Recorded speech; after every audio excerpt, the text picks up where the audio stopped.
guys, thanks for watching our 2024 Halloween special, and don't forget to support our Patreon. Just $1 or more will get you early access to all of our content as well as other special features. Enjoy the show. The following is a fan-based video review under fair use. The Beetlejuice IP is owned by Warner Brothers, Geffen Pictures, Tim Burton Inc., Nelvana, Shout Factory, Universal, and Tim Burton. Please support the official release and streaming services.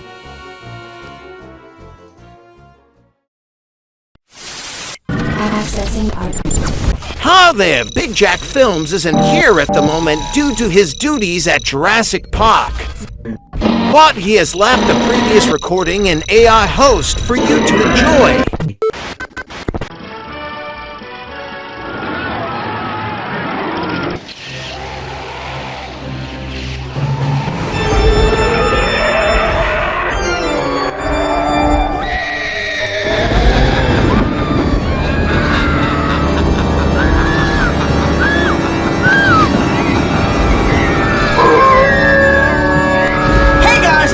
Big Jack Films here, and welcome back to the King Kong reviews and our annual Halloween special.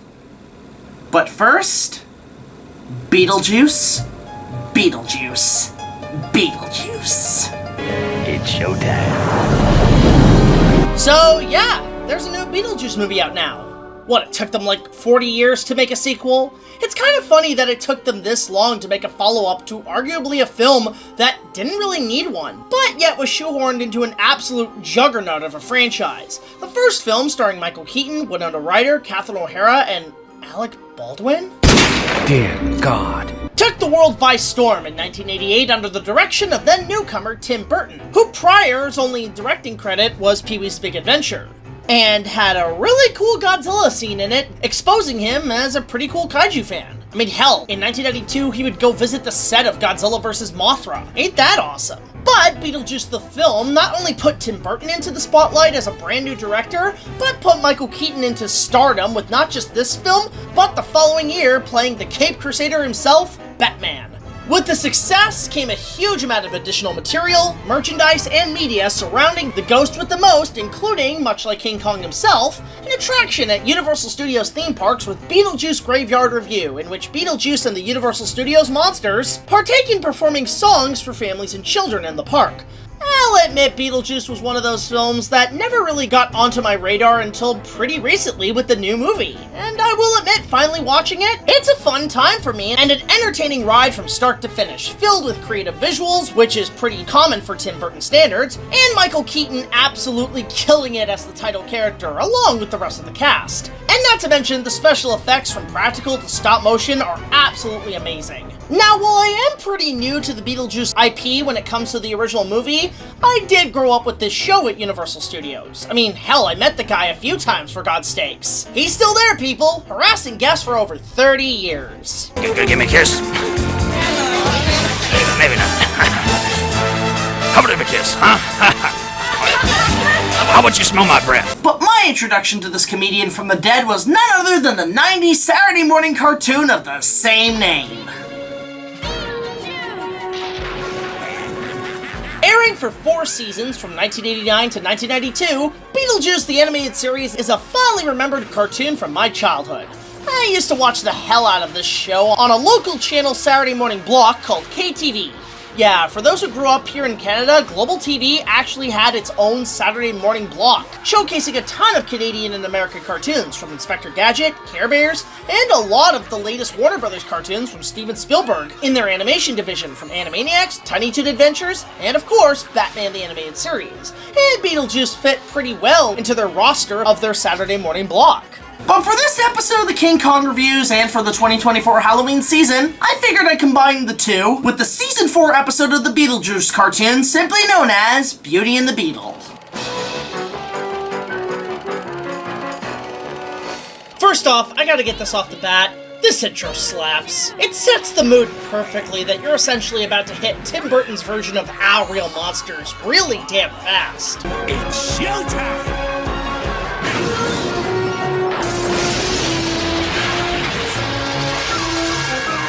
This intro is so good, my former cameos use it for their Halloween intros. And that's no small feat, because my god, I would like one of those. fan animators, hit me up. Okay, so the episode opens with Winona Ryder's character, Lydia Deeds, voiced by Allison Court. Because when she's not one of the X-Men or clowning around on a couch, she's haunting your house with Zombie Genie over there. Everybody dies!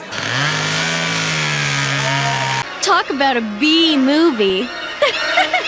I think Jerry Seinfeld and some very questionable shippers would resent that remark. You like jazz? We'll return to our horror movie classic, Killer Bees at Sea. Hey, wait a minute, a TV block in the 90s showcasing horror movie marathons? That sounds like a homage to Monster Vision Madness. Hey, I take no shame in that. I've been countering Godzilla-thon for 93 episodes, damn it. So after seeing a beauty commercial nightmare for the next 2 days, Lydia summons our title character, voiced by Stephen O'Medi, cueing some pretty bad puns. Whoa, Greek mythology sure can rock. Okay, time for the gas bombs. Oh, this stuff does not ever work on people. It's only for dinosaurs and giant monkeys. Why does it even work for a hologram? So Beetlejuice decides to take Lydia on a field trip on what's called the Netherworlds. Basically a world expansion, which acts as our Skull Island. How come all these Kong-themed Canadian cartoons always establish Skull Island as across the goddamn street? I mean, come on. It can't be that simple.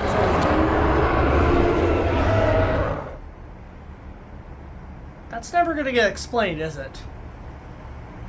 As they drive off in the Joker-mobile. Yeah, I know Tim Burton IP, but Mark Hamill and Bruce Timm did it better.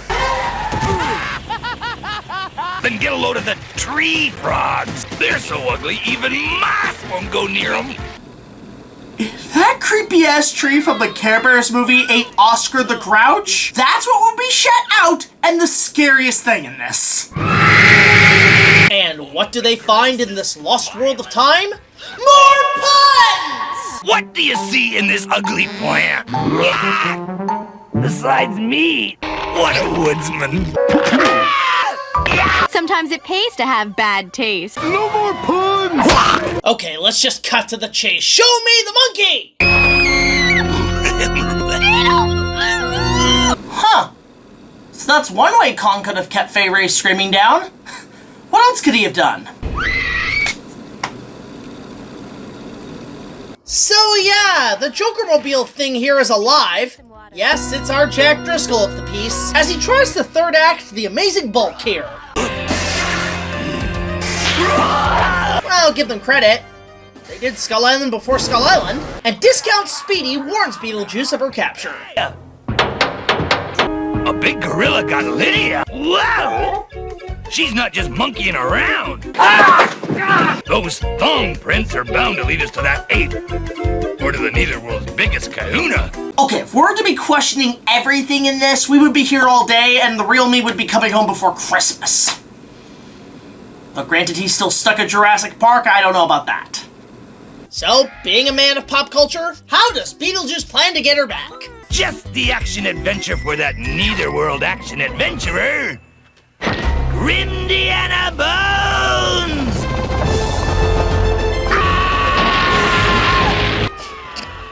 This is the running gag of the episode, folks, and I'm not gonna lie, is pretty damn funny. Though I would have gone with Patrick O'Malley. That's a deep cut, I know. As Thing Thong and Lydia make small talk. Where are you taking me? Mountain retreat!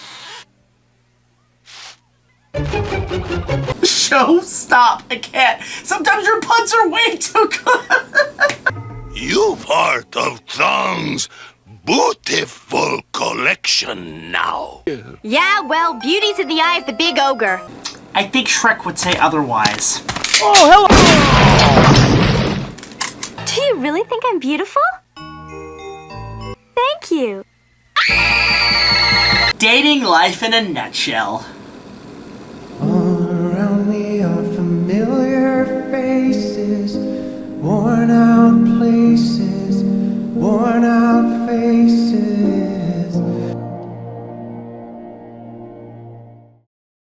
There's too many people to mention by name, but you'll see the credits when they roll for 9 minutes. Don't go to the bathroom. Well, you probably will need to go to the bathroom, but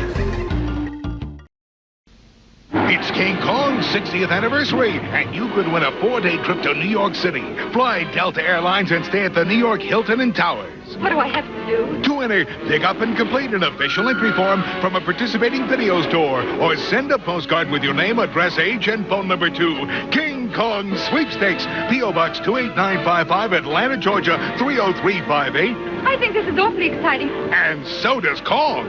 So make sure you enter now.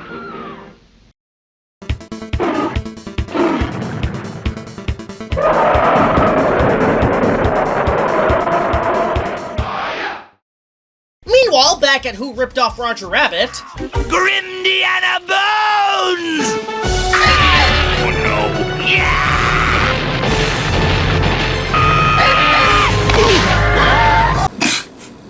Okay, that was a funny one. And Lydia gets away making a monkey out of all of this. Huh? That's less of a reference to the swamp scene and more Progress City from Felix the Cat. Either way, drugs made this. Righty-o! Shut up! But Thong finally fits the gal pulling her up. You're not ugly at all. You're tall, dark, and... Well, he's definitely no Cary Grant, that's for sure. He said, "You're going to have the tallest, darkest leading man in Hollywood." And then he told me something about the story of King Kong. But when he first told me, I was thinking that at that time about Cary Grant because I liked him very, very much, and I having done a play with him in New York. Well, who wouldn't? She decides to give Thong some confidence. Something most women say when they try one on for OnlyFans. As we see him start to shape up.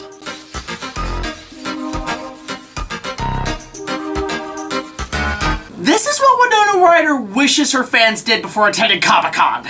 Great! The girls are gonna go ape over you. Well, unless you're the mom from Growing Pains getting it on with a bird flipper, I don't see them going ape for this. So how is Beetlejuice gonna get Lydia out of this one? Grindiana Bones!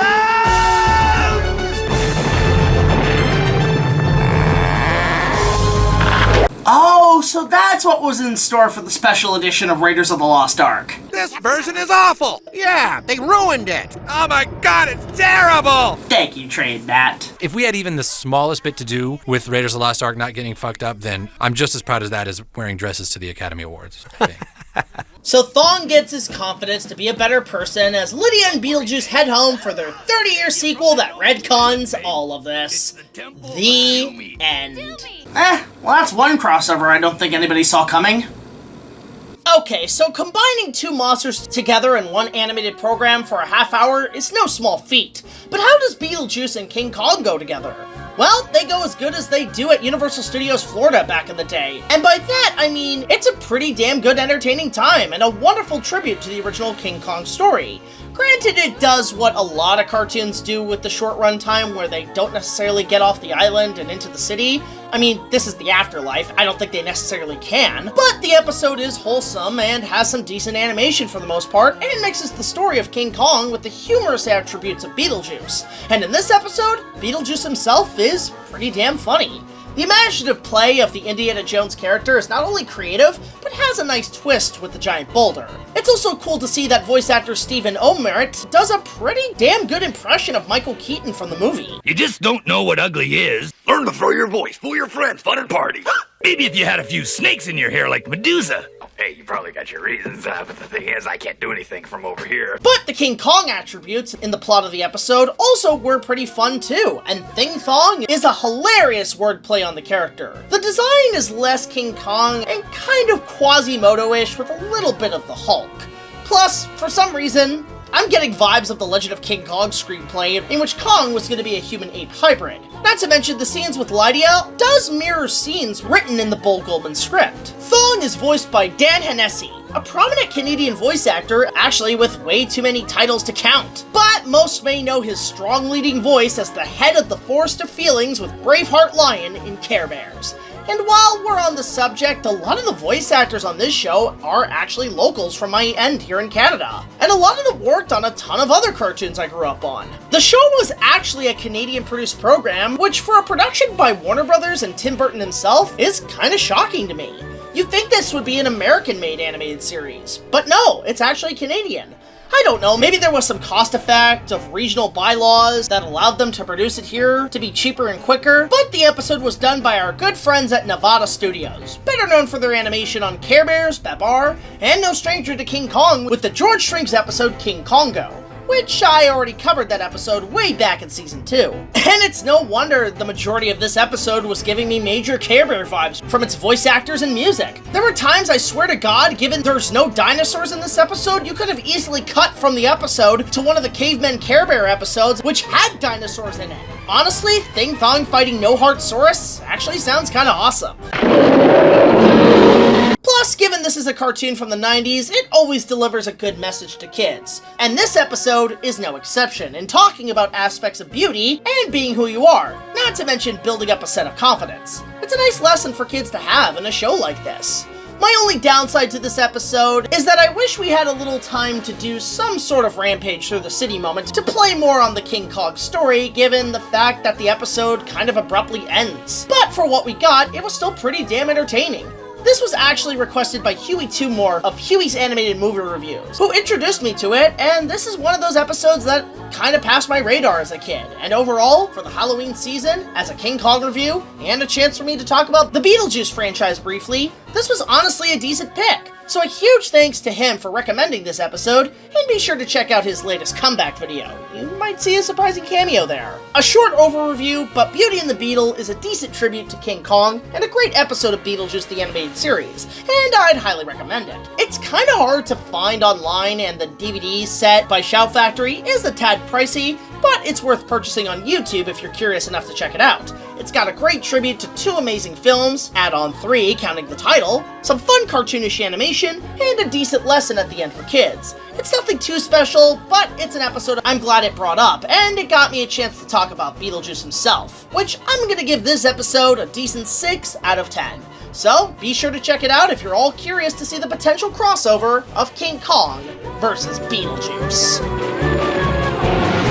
Nice fucking model! But what do you guys think about this episode and the overall Beetlejuice franchise? Let me know in the comment section below. And once again, a huge thank you to Huey Two-More for recommending this Parody Corner. So until the next episode, be sure to like, comment, subscribe, and I'll see you guys later. This is Big Jack Film signing off, saying Happy Halloween! Man, a lot of these potions left over from Dr. Terawat's estate, Kids really gotta get that thing fixed up. Ooh, bad. I wonder what that smells like. Whoa! That's some good Beetle